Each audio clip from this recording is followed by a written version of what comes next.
Let's drop the green flag on this episode of the Talent Tank Podcast with your host, Wyatt Pemberton, bringing you the best, fastest, most knowledgeable personalities in Ultra 4 and off-road racing.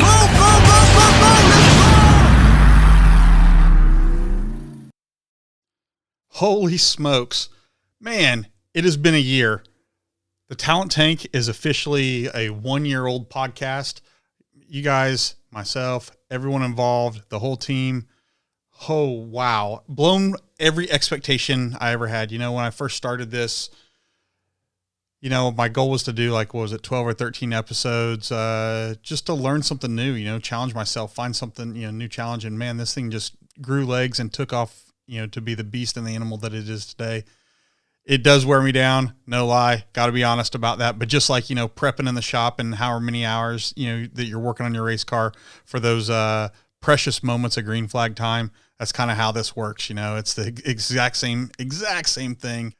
But here we go. So I took the summer off. I appreciate you guys letting me do that. Very, very, very, very fortunate to have such a family and community that supports work-life balance for the most part and enjoying, who doesn't want to enjoy this soupy, hot, humid weather all summer long in Houston and also be working on podcast stuff?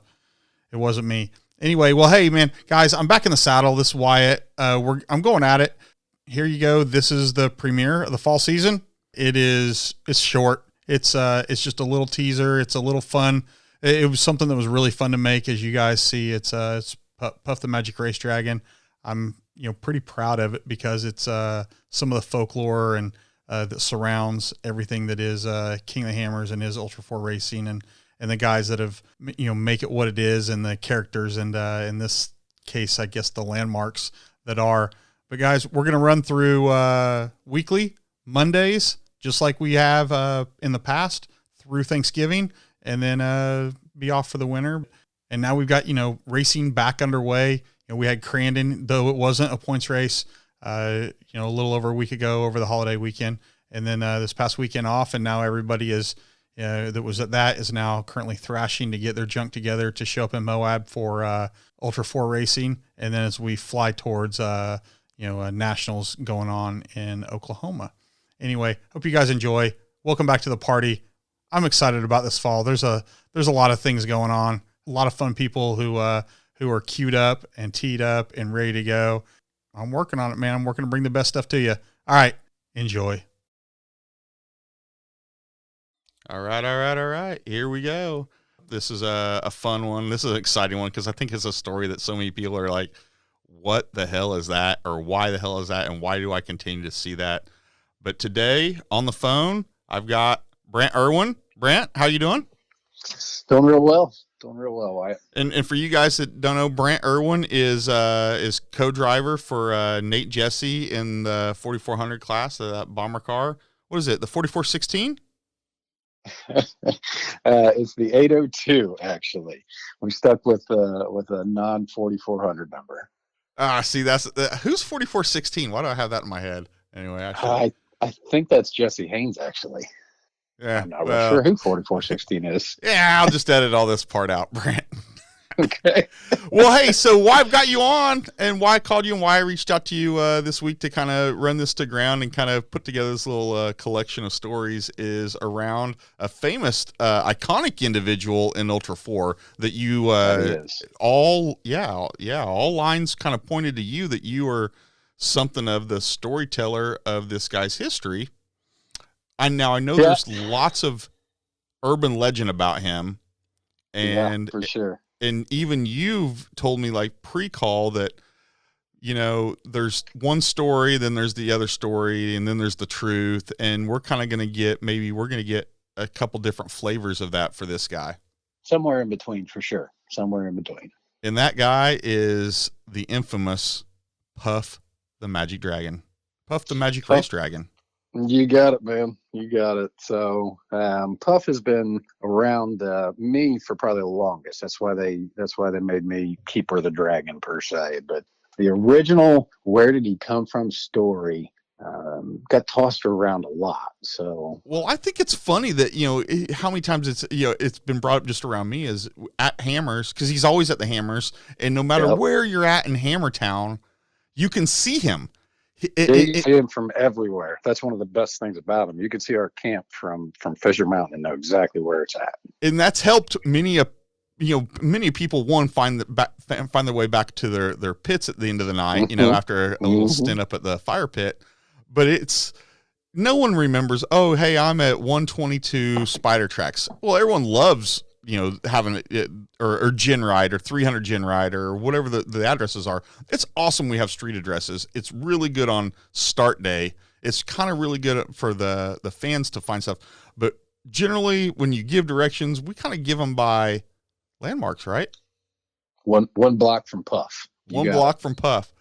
So you've been the curator of Puff by default, right? So let's get into it. So how did he come to be? And then we'll talk about all the stuff about him today. So how did he come to be?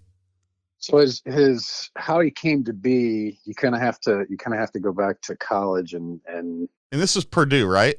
This is Purdue, Purdue Off-Road Club, our group of guys.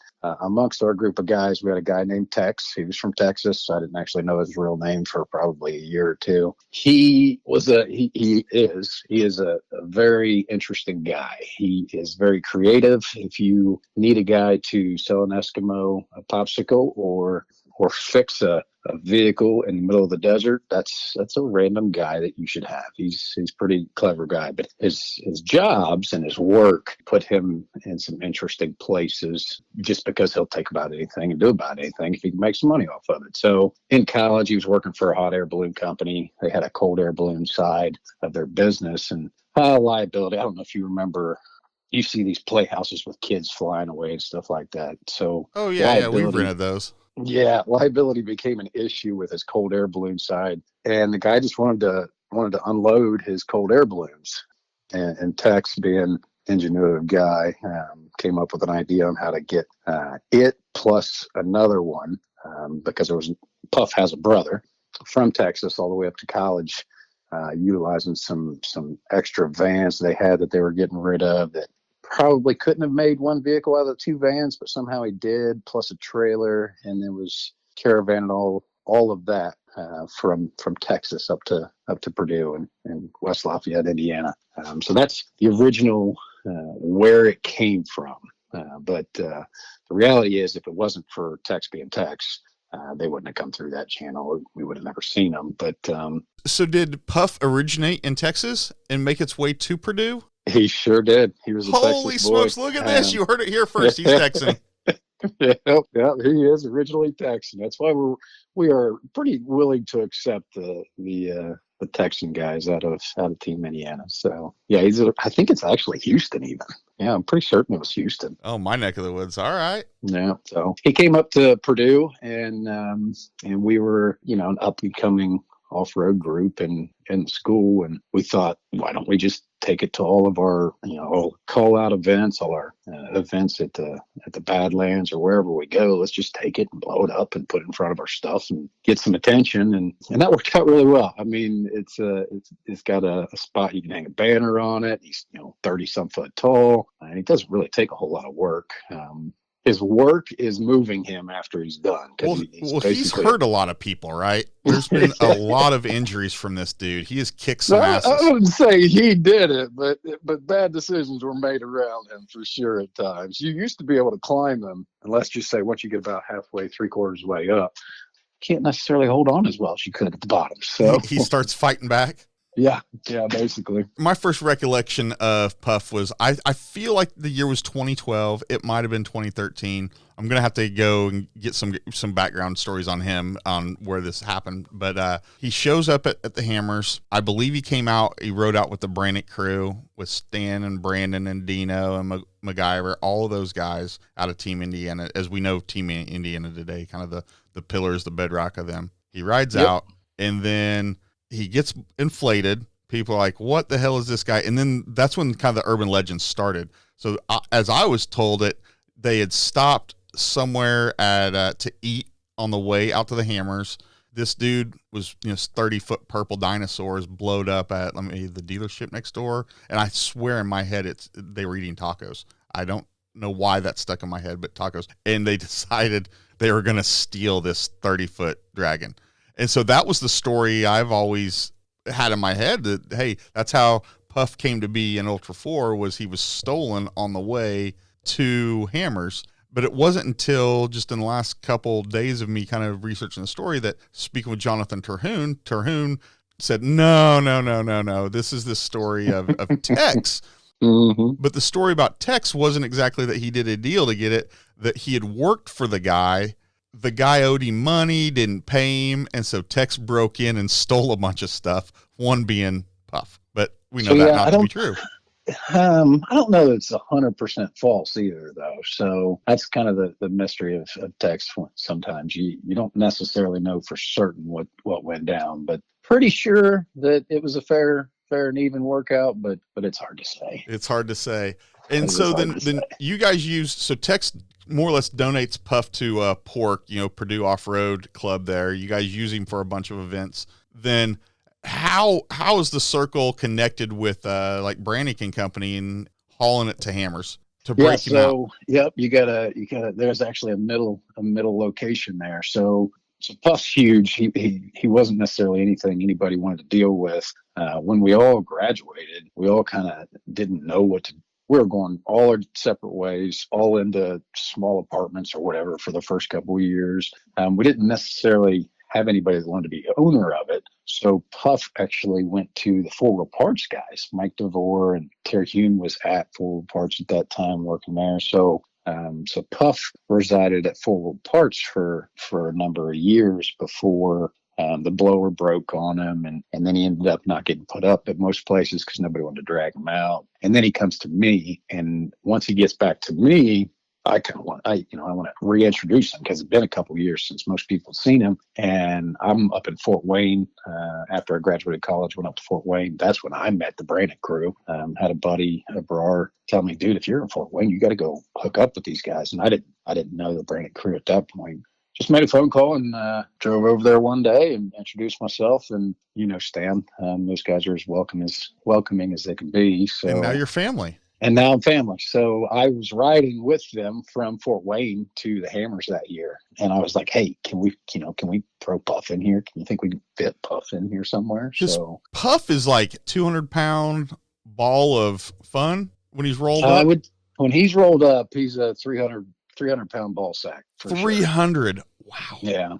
Yeah. And he's about 4 foot in diameter, but you can push halfway into the bag because you can't get him tight enough to be real firm. So it's literally like a 300-pound ball sack that you got to toss around. A ball sack.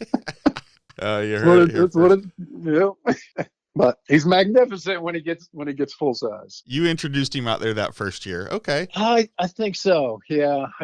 He needed a drag out to get out there. I think I was the first one to get him out to KOH. He'd been to a lot of events in Indiana and surrounding areas, but he hadn't made it out to KOH just yet. So. And now, are you still the current curator of him? So yeah, now I'm officially keeper of Dragon because I'm keeper of most every project. It seems like a lot of projects come my way and just hang out in the shop because a lot of the guys come here to play with them and mess with them. So there's a lot of toys that end up in my shop just up on the rack, and Puff has certainly claimed his space here now. So he rides around in the Nate Jesse's the 802 trailer, right? Yep. He does, but the 802 trailer's at the shop here for most of the year too. So it's been here since KOH, and it usually rides here, and Nate just flies in and out because it's a lot easier to get logistics from here than Maryland. Versus Maryland. So back in the early days of Puff being at Hammers, I remember being there, and then I remember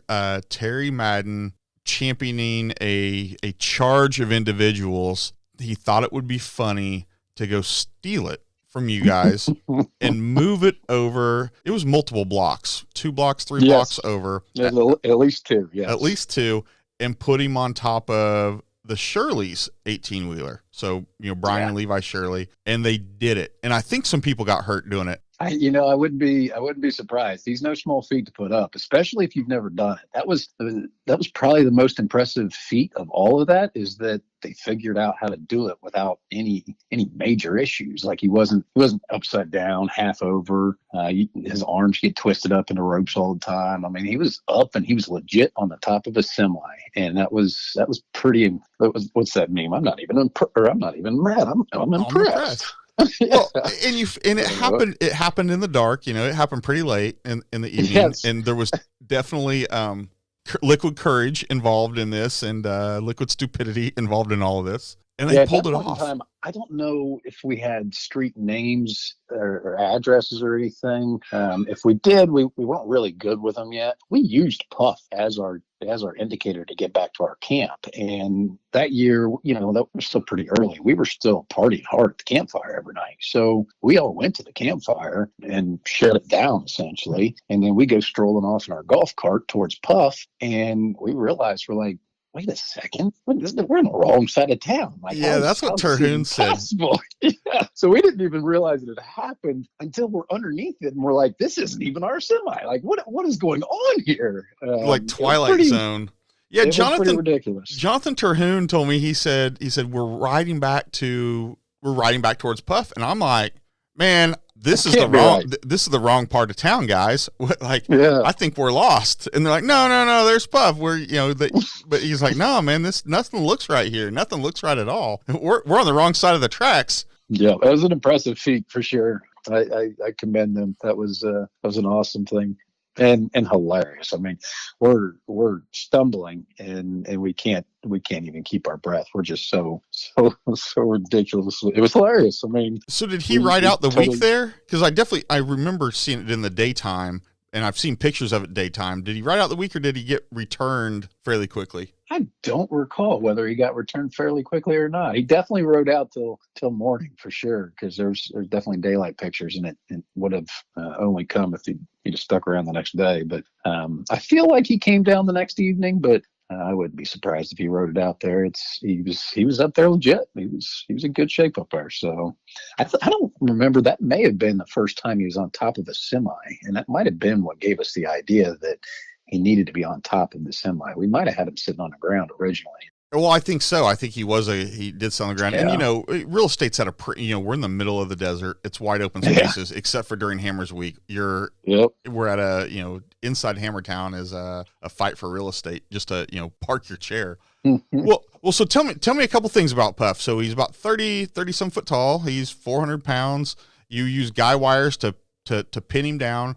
What runs him? He's got a big old fan. So he has a fan, and originally in college he had a super heavy duty fan, and that's why we could climb him, because he'd blow up so hard that you could actually grab a hold of a spike or something on his back and just climb up it. When that fan died, that's kind of when Puff died for a couple of years, just because that fan died. And then the 4 Parts guys got another fan for it, but it wasn't really the right fan, so it was a lot weaker, so you couldn't climb it. He was quite flaccid. Yes, exactly. He was a soft, flaccid Puff. Yeah, poor dude. So we've since put another carpet fan is what we've got on it now, and that's what it's made for. Carpet fan's kind of old, so it's not as strong as the original one, but it holds it up pretty well. The tighter you can get the air, the less he bounces around. So. Yeah, and then it's just a couple hard as a rock. He's not moving. You got it. Yeah. You got it. But yeah, the ropes. We actually on Nate's semi trailer, since we had a permanent spot we could claim for the first time for Puff on top of Nate's semi trailer, we actually made mounts for him to tie our guide ropes off to, and it really works out well now. So he goes up pretty easy, and he's not too difficult. The hardest part's it's a 3-man job to throw it up to the top of the semi to get it going. Now, the next odd random question about him, is there any maintenance on him? He ever bust a seam, spring a leak, and what do you do about that? There's not really any maintenance. I've tried cleaning him a lot of different ways. He doesn't really get clean. The hammer's dust kind of ingrains into the cloth or material, whatever it is that he's made of. So can't brush it out, can't vacuum or pressure wash it out. It kind of sticks to him or sticks in him. We haven't busted a seam on Puff. Surprisingly, he's been around a lot of places, and he hasn't busted a seam on Puff. His brother that came up to college with us, he got stabbed once or twice, so he's been sewn up. But yeah, so he's got this brother. We brought this up. You brought it up earlier that he came up with he's got a brother. His brother's a Santa Claus. His brother is a Santa Claus, yes. But there's there's a funny story about the Santa Claus. His stature, right? He's standing basically with a Nazi salute. He's waving. That was the intention of the balloon maker, was that he was going to be waving, but he's 35 foot tall, and his wave is straight up and down with a little bit of forward lean to it because of the shape of the balloon, and he's got a glove on. So yeah, we called him Nazi Claus because that's what he looked like, and people don't like that one necessarily as much. So he's been stabbed a few times when we're not looking. Somebody will sneak in and try to deflate him. Yeah. You know, that's one of those cases of, good intentions, right? I mean, who's going to stab Santa Claus? Well, you would think. You would think it wouldn't be a thing, but if it looks like he's throwing up the OC Kyle, he's going down. So as we're sitting here talking, you guys are about to leave and get on the road for Dirty Turtle. You guys would have been on the road today for Crandon. Crandon's canceled this weekend. So you guys, there's a little bit of scramble. There's a couple hammers style races, or even spirited trail rides, depending on what locale in the country you're in this weekend. And you guys you have kind of a full house. You've got a bunch of guys there, and in the background, I know you have Jonathan Terhune because he's hearing us talk and he's texting me, and he's telling me on my text that 2013 is the official confirmed date of introducing Puff to the Hammers. So I need to run the rest of the story down with Levi and Terry about that first year in the move. But man, what an epic kind of dude. He's become iconic for Hammertown. Yeah, and he's pretty. Everybody loves him. Like, there's not really anything not to like about him. The hardest, the worst thing about him is how difficult he is deflated. So the best thing to do is just have him inflated everywhere. Kids love him. There's tons of pictures always get taken of him. Well, yeah, there are absolutely, but people are still walk away going, why the F do they have a huge purple dinosaur on there? How's it come to be? Surprise! Once we took it out once or twice and realized the value of just in placement of our camp and being able to find it, we're like, yeah, this is cool. And then we just kept taking it everywhere. So now it's just a thing that if it's not windy and you're at something that has got a Team Indiana crew at it, you probably will have Puff up because it's just a thing now. We hang banners off of it. Brannix had his banner off of it for years. We put Team Indiana banners off of it. It's just a fun thing. He's been in a lot of places too. He's got his own Facebook page, and he does Puff the Magic Race Dragon. And that brings me to my next question. You said you hang stuff on stuff. Puff has something that also transports with him every now and then. He's got his own, this dude hauls his own bottle of Crown with him. Mm-hmm. The Crown didn't make KOH this year. KOH got to do the ground bottle in. I haven't opened it up and seen the 100% damage, but the wind got to him and ripped his base off. So be interesting to see if I can make that one work. That was a fun addition, the Crown bottle. The big Crown bottle, huge. Yeah. What is that? That thing's probably 20 foot tall. 20 foot tall Crown inflatable. I'd say the Crown's probably about 12, but it's it's almost a perfect size for scale. Yeah, it's pretty good. Now, how did you come into possession of that thing? The Crown bottle was Ed's. Ed's, wow, this is fun. I didn't even think about it. Ed's another Texas guy, so all our balloons come from Texas apparently. So Ed is Ed's. Let's just go epicenter of hot air. Yeah, there you go. Ed's a Team Indiana guy. He's good friends with Scooby. Grew up with Scooby. He's in Texas now. But Michael Fegans. Yep, you got it. But Ed, he brought it a couple years back and just set it up on his stuff, and then Puff and he were eyeing each other over camp, and then by the end of the week they were sitting next to each other. So now they just kind of run around together if they can. That's hilarious. Yep. Oh man. Well, Brandt, thank you for getting on the phone with me and filling a little time here and giving the background on this iconic individual. Ultra 4, they did their 10 most iconic drivers. They did their 10 most iconic moments, but they missed so many things, right? And this is one of them. Like 10 most iconic things at Hammertown. I mean, I think Puff sits very squarely in the throne on that one. Or yep, I'm with you. We love him. I do awesome. I need to throw this in there. This is for one individual. He sits squarely in the catbird seat of Hammertown, right? Perfect. Hey, Brandt, thanks for coming on, man. I appreciate you. Appreciate it, Wyatt. Take care. Yep. Stay tuned. Your talent tank isn't full yet.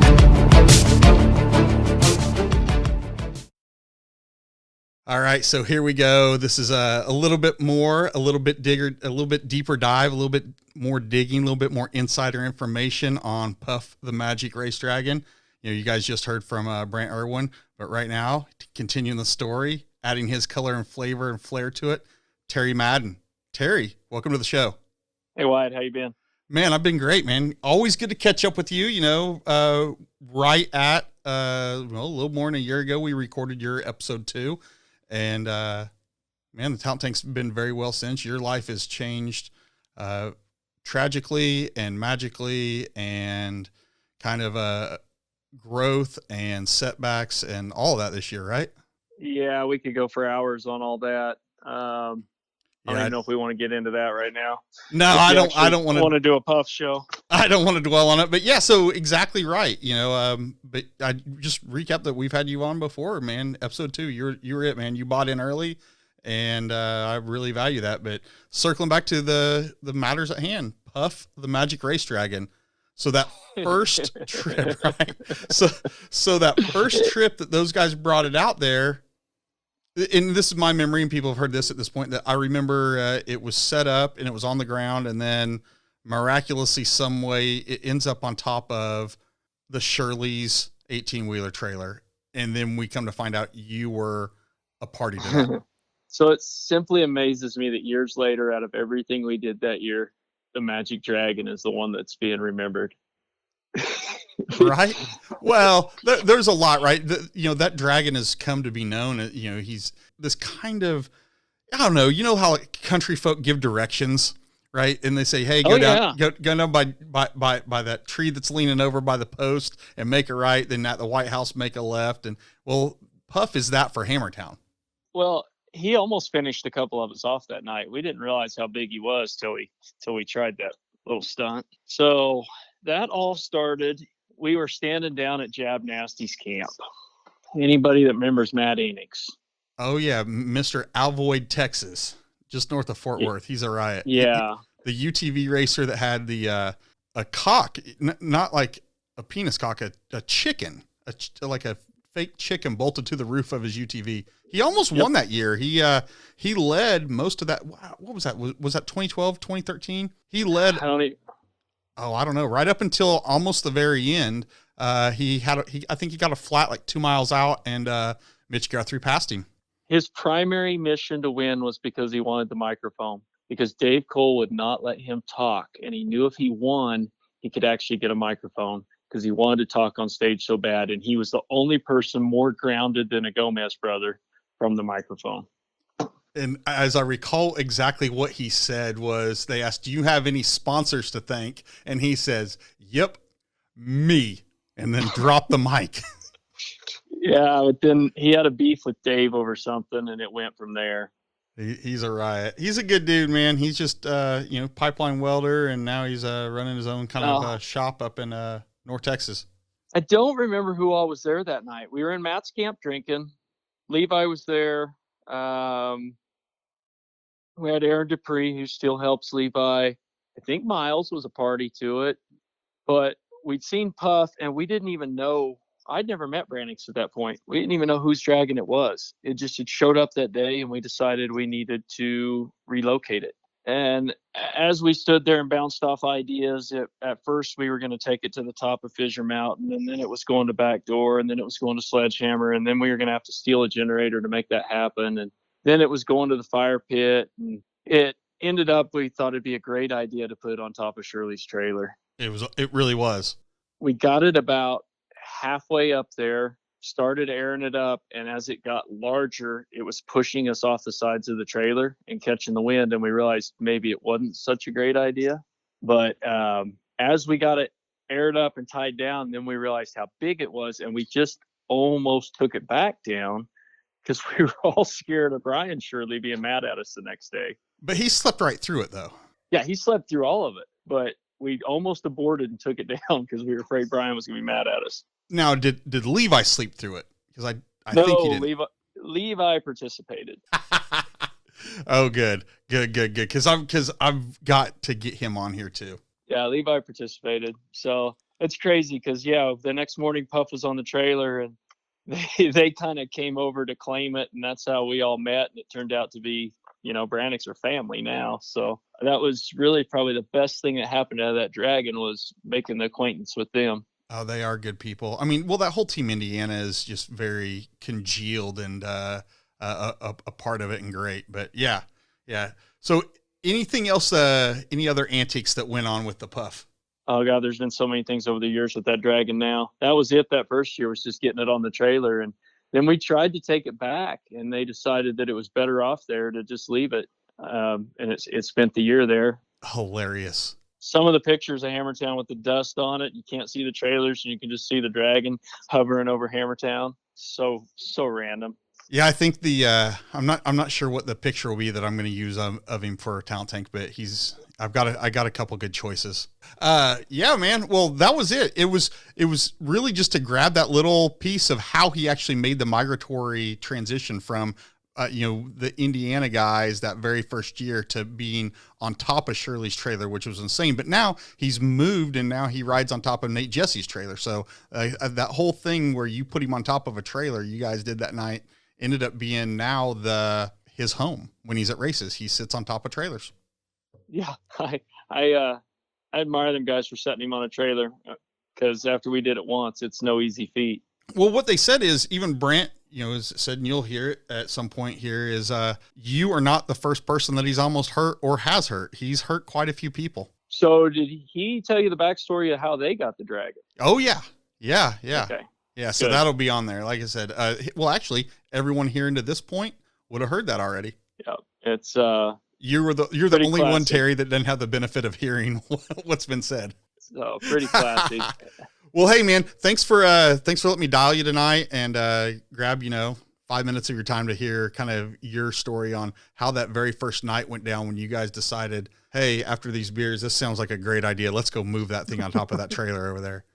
Yeah, definitely good memories. That's what I love about that Hammers family. How you could go literally steal something from somebody else's camp that you do not know, and they come over happy the next day to talk about it. It's just amazing how our race family truly works. We are truly blessed individuals in this community. Well, Terry, thanks for dialing in, man. I'll catch you later. Okay. No problem. Thanks, Wyatt. Stay tuned. Your talent tank isn't full yet. Okay, here we go on Levi Shirley. This is Levi. I've got him on the phone. We're still talking Puff the Magic Race Dragon. Levi was kind of the benefactor, the beneficiary of that first night of Terry Madden and company stealing Puff the Magic Race Dragon from the Indiana guys. We've heard little bits and pieces of that, but now we've got it from the horse's mouth. And we all know this was a long time ago, Levi, but thank you for coming on. Thank you for letting me call you and run this down. How you doing today? Good, man. Thank you so much for having me on this deal.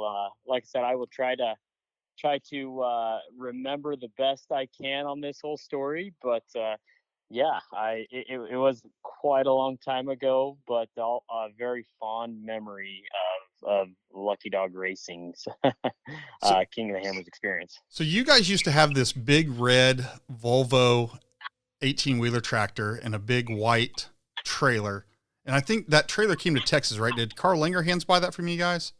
Yep. Carl bought the trailer. It was a old Frito-Lay trailer to chip trailer. That's right. To get it in your head on what kind of trailer it was, and Dad built like living quarters in the front of it, and we could haul like 4 race cars in the rear of it. It was just super awesome and really, really economical setup.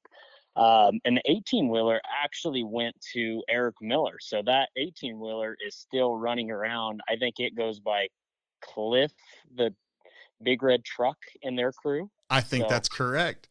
And then there was a reason why your dad, why Brian Shirley was into, why he hunted after a chip trailer. It had to do with the tire wheel size and how low the deck was and some things like that, right? Yeah, so the biggest deal is the tire wheel size was like the biggest like Achilles heel of that trailer was those little I can't remember the correct, I don't know if they're 17.5s or what exactly I they were. feel like that's what they were, was 17.5s. Yep, they did not like speed. We'd blow them out every race, it seemed like, because we had to haul butt to get to every race we went to. But yeah, no, those things have a super low deck, no inner fender, really tall interior height, and 53 foot long, and they're dirt cheap if you go to research them. So it was the perfect Ultra 4 racing trailer at that point in time. And you guys were running multiple cars at that time, between your car, your dad's car. You'd usually have another one in there, or you'd haul your dad's airplane. Yeah, so it had a little bit of everything hauled in it. It kind of had this like crazy front interior setup, just full of bunk beds and carpeted walls and just a cheap toy hauler. And we were running multiple cars, like you said, out of it. And it was, we were running the old solid axle Sniper Fab cars, as well as when that trailer was originally built, I believe it was built to haul a moon buggy, one of the old Campbell Enterprises moon buggies that Dad had bought from Rusty Bray at that point in time. And then it also had some airplanes in it. And yeah, it was just the perfect trailer. It was just crappy enough that you didn't care what you did with it. But it was also nice enough that we didn't look like complete rednecks pulling up to the track. Fair enough. It was just the perfect race trailer, literally. So this night, so I think, as I recall, I think the first year of that trailer at King of the Hammers was 2009. Because I remember we pitted next to you guys, or pitted with you guys, because being the Kansas crew out there. But I feel like, I know Brandt, thought he clarified it. Terry wasn't sure of the year, but we all kind of came back to circle around to think it's about 2012. Terry and company are marching back from the fire pit. They see the thing. They decide, oh, what a great idea! We're going to steal it. We're going to take it to Backdoor. We're going to take it all these places and mount it. Then they realize they need a generator. And then somehow they turn and they look and they see, well, Clifford, the big red truck, as we know it today, with the Chip, the Frito-Lay trailer. It is a white trailer, but they decided they're going to strap it on top. But I think your dad, Brian, he's inside asleep. I think they woke you up. Yeah, so I remember sitting around, and I want to say it was probably 2013, maybe around that time. Don't they run together?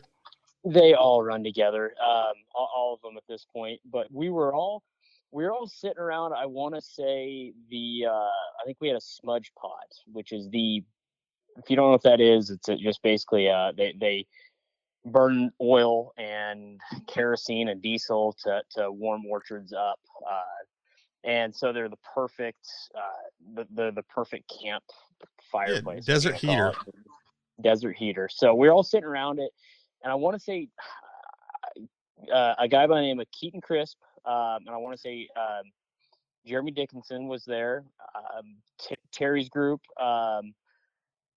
Mason, which Mason passed away here a couple years ago, and I would love to hear his side of this story. Absolutely love it, because he could tell a pretty good story.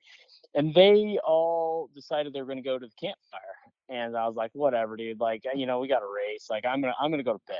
And so they all walked down there, and I guess on the way back they saw Puff and decided it was going to be a good idea to steal it. Kind of reminiscing, talking to my buddy here in the shop tonight, like just kind of going over the events through that night. He was one of them that walked down with everybody to the fire of that night. And saw that they got the idea to steal Puff. And talked to Aaron. They said that Mason decided to crawl underneath the Brannix tents, like it was some of the white tents, and unplug it while they were in there working. I don't know if there's any truth to that or not. Any truth to the Brannix in there actually working or not, but they're probably in there BSing if I were to guess. And somehow got it unplugged and deflated without them knowing. And at that point in time, they got it down and drug it over to. I mean, that's legendary, though. That is just legendary. That is like some movie 007 secret agent stuff right there. Yeah. Cat burglar. Well, if you knew Mason, you knew Mason could BS his way through and out of anything. Like literally, that kid was a military guy that was just an amazing individual. So they got it back somehow, and this is when they come and got me. And I don't know if they actually physically woke me up and said, "Hey, this is what we're doing," or if they actually if just them crawling on top of our trailer woke me up. But I remember going out and getting on top of the trailer and looking up, and they're trying to pull this thing up on the trailer, and I'm like, "What the heck are you guys doing?" And they eventually got it up, man. They got it up and got it plugged in and got it inflated. Crazy clowns. Yeah, crazy, absolutely crazy. I remember there was one dude that decided it would be a good idea to crawl inside of it when they finally got it plugged in. Oh, such good memories. Well, and I think I've heard another rumor, maybe you can confirm this, that there was some shenanigans had gone on inside of Puff before. Like, I bet there was, but I cannot confirm that by any means. Yeah, no, Levi, we're off the record here. Come on. Right. I mean, you're only going to share it with several thousand, 8,000, whatever of our closest friends. It's okay. Sure. Yeah, exactly. Chances are, if you're in the off-road community, you're not a shy individual. I just can't imagine sitting there thinking, you know what? Hey, I'm here with my girlfriend, and let's go get inside a Puff. Like, who has that thought? I mean, but whatever. Hey, it's pretty private. It's air conditioned. It should be sort of dust free, maybe. Maybe, yeah, right. Oh man, awesome. Well, Levi, thank you for letting me call you today and run down a little bit of memory lane on what that first event was. At King of the Hammers, where Puff made the migratory change and kind of the relationships that evolved out of kind of that and all the Brandt crew. Good stuff. Yeah. And yeah, absolutely no problem. Sorry to talk over you there. I gotta say, I remember, like, we were pretty good friends with Brannix at this point in time, doing the XRA before Ultra 4 racing, and we've had multiple parties together. But I remember them, and I don't know if it's just my memory being foggy or what, but I remember them being pretty upset that we stole it. Like, I don't remember it going down like awesome. I think they were pretty upset that we got it stolen. So I just had to say that, and that they'll probably come on and be like, no, we were totally okay with it. But I remember there was some shadiness that they were maybe a little upset that we stole it. See, because when I talked to Terry's recollection was the polar opposite of that. He's like, oh no, it was awesome. Like, they loved it. They thought it was hilarious. And all these relationships evolved out of that. So I do love how history has the, and time and memories have the ability to smooth everything over. I do enjoy that. Absolutely. Well, Levi, thank you for hopping on here, and everyone that's listening.